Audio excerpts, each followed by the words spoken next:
It has got to drive Donald Trump crazy that he will never have a fraction of the admiration and respect that the American people give former President Barack Obama. And if you don't believe me, I want you to take a look at this clip of Barack and Michelle Obama at the NBA All-Star Game last night, where they received a standing ovation from the crowd.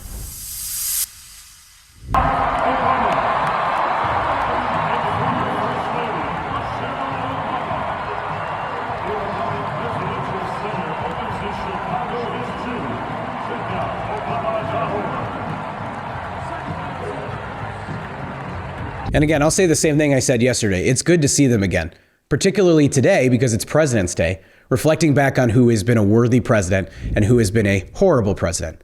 I miss Barack Obama. He wasn't perfect, but man, at least every day I thought he was trying to keep us safe and he was trying to build a better economy, particularly after the financial crisis. And Donald Trump every day is just stuffing as much money into his pockets as he can while corrupting the rest of this country and making everybody miserable. And one of the hallmarks of Donald Trump's second term has been how he's been trying to recreate what he views as the biggest successes of Obama's presidency. Remember the whole thing about Donald Trump demanding the Nobel Peace Prize? It's because Barack Obama won the Nobel Peace Prize. You know the reason that Donald Trump keeps showing up at sporting events all the time? It's because Obama used to show up at sporting events all the time. Donald Trump doesn't know anything about sports. It's unbelievably clear anytime he talks about it. But he gets booed and Barack Obama gets cheered.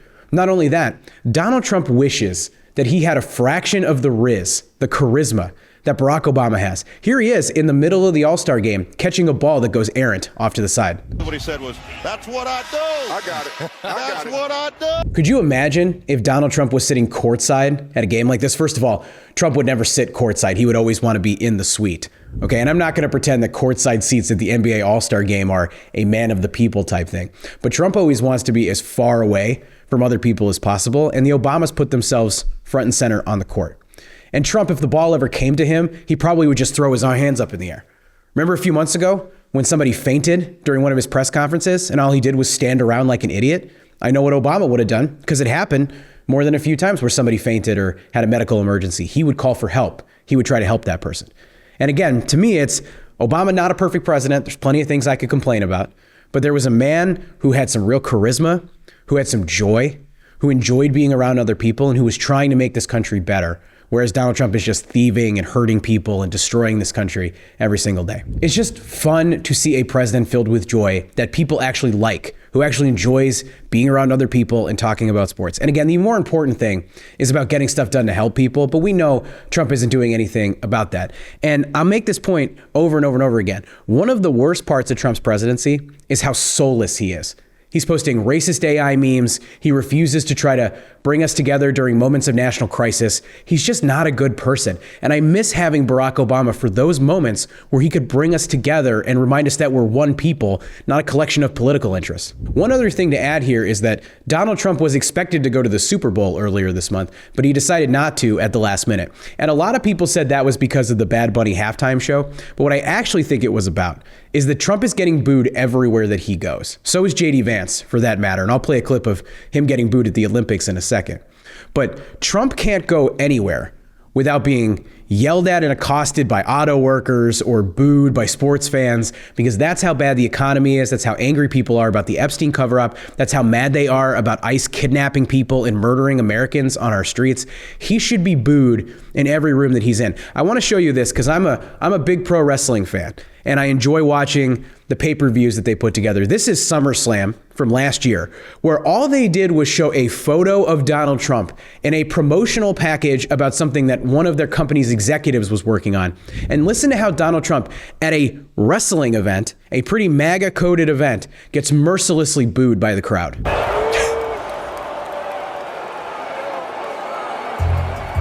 I mean, that is absolutely brutal. But it's not nearly as brutal as what happened to JD Vance at the beginning of the Winter Olympics, where he went to represent the United States. And as the American team was being celebrated and cheered as they entered into the arena, JD Vance comes up on the Titantron and gets mercilessly booed, as he deserves to be everywhere he goes. In an individual sport, what an honor for her. There is the Vice President JD Vance and his wife Usha. Ooh, those are a lot of boos for him. Whistling, jeering, some applause. Not a long shot of him. And by the way, While I'm shooting this, I'm not entirely sure we can even play that clip because the White House, I believe, worked with a bunch of major corporations to suppress that clip. I tried to post it on Threads, I tried to post it on X, I tried to post it elsewhere when it happened, and all of my links got taken down and the video got removed. I think because people didn't want to see the Vice President of the United States get booed on an international stage like that. How much of a piece of shit do you have to be where the entire world is telling you to F off on live TV in the middle of the Olympics, which is supposed to be one of the few things that brings the whole world together? And I want to end this video by just talking about this tweet from yesterday from Missouri Senator Eric Schmidt. And Schmidt is a big MAGA guy. He carries a ton of water for Donald Trump. But he tweeted yesterday, quote, "Barack Obama was the most divisive president in modern American history," which is absolutely insane. And it goes to show you a couple of things. The first one is just separate out Donald Trump for a second. Okay, let's say Donald Trump doesn't exist. There's somebody else as president. We like him better than how we would like Trump. If you just look at the pure numbers, Barack Obama is one of the most admired men in this country. People miss him. They miss his leadership. They miss his warmth, his empathy. They miss how cool he is. Like, frankly, he's a pretty damn cool guy. I wish I had a fraction of the riz that Barack Obama has on any given day, to be honest with you. But he's a cool guy and people like him. And every bit of polling we've ever seen shows that, which leads me into my second point. These MAGA goons, these guys like Eric Schmidt who worship at the altar of Donald Trump, have built themselves an alternative reality where they believe that Barack Obama is the most divisive president in the United States. And really, we know what he means by divisive is he means black. Like, that's what he means. Like, they don't like him because he's black. They didn't hate him because of his policies. They didn't hate him because of something he said. They didn't hate him because of a misquote. They hated him because of what he represented. A rising American coalition, the embodiment of the American dream. Somebody who could come from nowhere, from humble beginnings, build themselves up and become president of the United States. And again, I've spoken out. Obama, not a perfect president. I'm always mad about the drone strikes. But that is the personification of the American dream. Now let's compare him to Donald Trump. Born with a golden spoon up his ass. He wastes his father's fortune. He destroys lives throughout the 70s and the 80s. His business ventures fail and fail and fail. And he turns to becoming a reality TV show host to become famous.